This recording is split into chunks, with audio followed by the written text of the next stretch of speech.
আসসালামু আলাইকুম বন্ধুরা, আজকে আমি দেখাবো আপনাদেরকে দুধ সাগু আমের ডেজার্ট।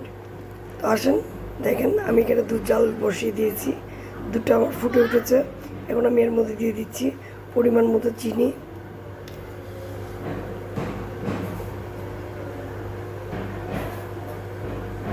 দিয়ে দিলাম 2 চামচ চিনি।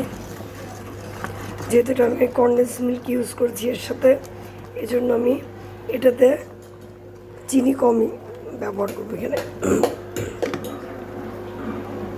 দুধটা শুকিয়ে ঘন হয়ে আসবে। চিনি থেকে ছাড়া পানিটা শুকিয়ে গেলে আর দুধটা আর একটু ঘন হয়ে আসলে এর মধ্যে আমি দিয়ে দিব সে সিদ্ধ করে রাখা সাগুদানা।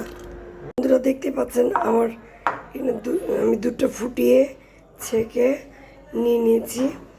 আমার সাগুদানাটা সেদ্ধ করে ধুয়ে নিয়েছি ঝরঝরে করে। এখন আমি এটা দুধের মধ্যে দিয়ে দিচ্ছি। এটাকে আমি ভালোভাবে মিশিয়ে নেব।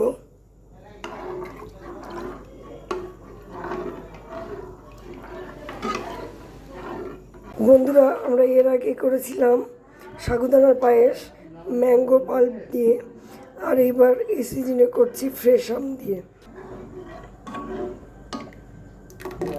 আপনারা দেখবেন বাসায় ট্রাই করে।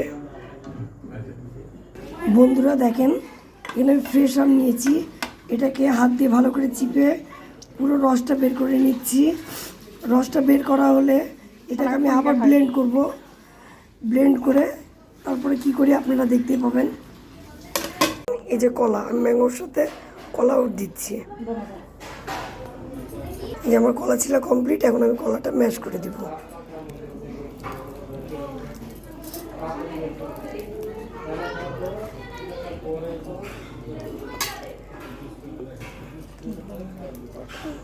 বন্ধুরা, এই যে আমার আম ও কলার মিশ্রণ রেডি করে নিয়েছি। আমার এদিকে সাগুদানার পায়েসটাও ঠান্ডা হয়ে গিয়েছে।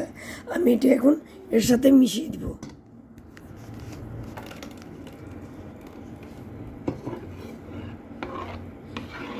দেখতেই পাচ্ছেন আপনারা কত সুন্দর লাগছে, কালারটা দেখেন।